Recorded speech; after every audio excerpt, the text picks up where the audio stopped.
Hello and welcome to your legislative program, The Gavel, where we look through the activities of federal lawmakers during the week and highlight some of these activities. I'm Lanre Lasese, and it's my pleasure to be your guide today. So, what do we have for you? Well, in the National Assembly, one major duty of lawmakers is to make laws, and sometimes these laws generate a lot of attention.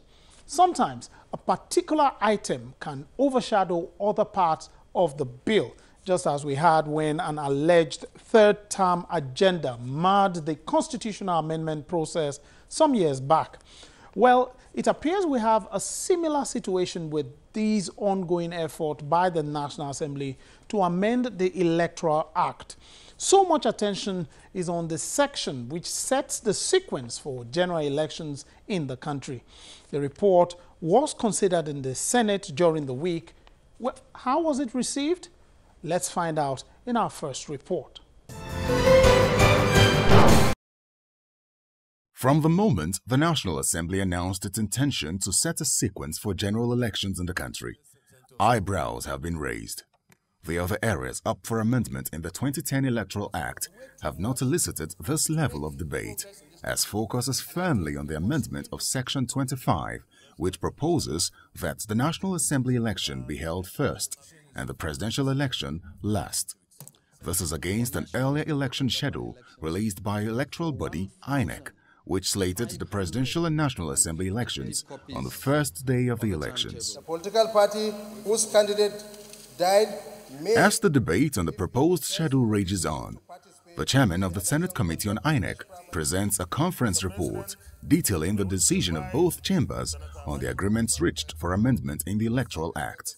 The conference committee hereby recommends as follows: that the Senate House of Representatives do consider and approve the conference committee report on a bill for an act to amend the Electoral Act No. 6, 2010 and Electoral Amendment Act 2015 to provide for a timeline for submission of lists of candidates, sequence of election, and political party primaries. No sooner after the voice vote is cast, lawmakers raise points of order.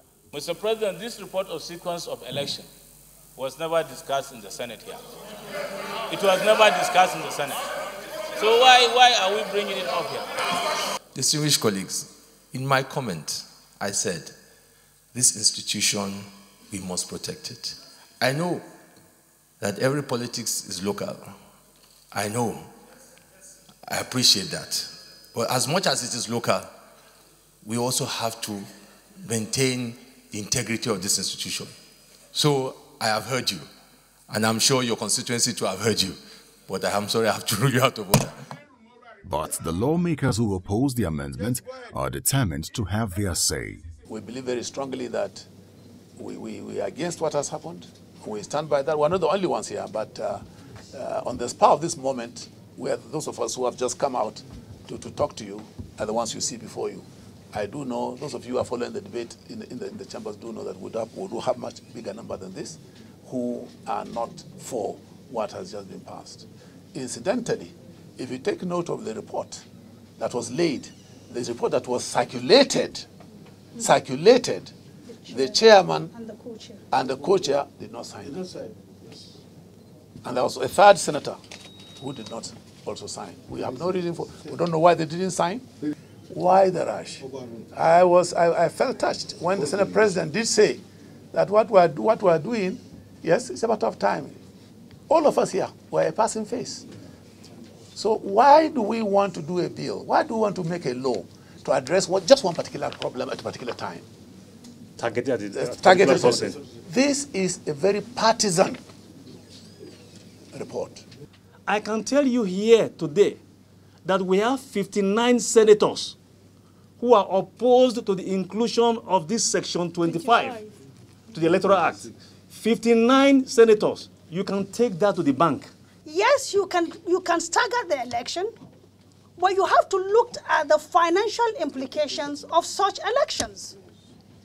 So even if today you said the National Assembly election comes first, then what is the essence of us putting even the independent candidature in the first place?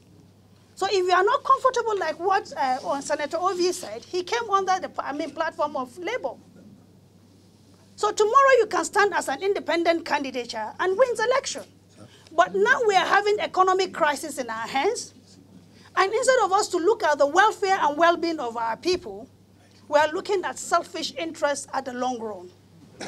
Stay in any platform. If I'm destined to come back 2019, no man on earth can stop it. We should not, because we are privileged people that wants to stand to make laws for the good of our people, then we'll try to look at it other way, another way in.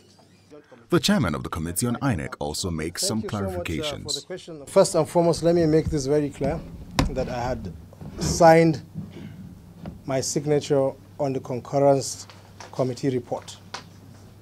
So I don't know where that came from, but I really signed it. Yes, this is it. It is signed by me, and if you go to the clerk, you would also see that I had already signed it. That is one. And number two, I am not aware if the sequence of election is being targeted at anybody. I'm not aware. What I know is that as chairman on the Committee on INEC, of the Committee on INEC in the Senate, I have a duty and responsibility. And when I'm called upon to chair a committee, I also have a duty and a responsibility. And I chaired the concurrence committee of both House of Reps and the Senate. And the duty of the concurrence committee is to ensure that we harmonize the positions that have not been harmonized. The conference report has been adopted in the House of Representatives. It is expected that the bill will be sent to President Buhari for assent as soon as possible. President Buhari can choose to assent or withhold assent to the bill. However, the National Assembly can veto the president and pass the amendments. It appears some lawmakers are sure that this bill may not get the president's assent and are preparing their numbers for the next vote on the bill, as spelled out in Section 58, subsections 4 and 5 of the 1999 Constitution as amended, which says, "Where a bill is presented to the President for assent, he shall within 30 days thereof signify that he assents or that he withholds assent." Where the President withholds his assent and the bill is again passed by each House by 2/3 majority, the bill shall become law and the assent of the President shall not be required.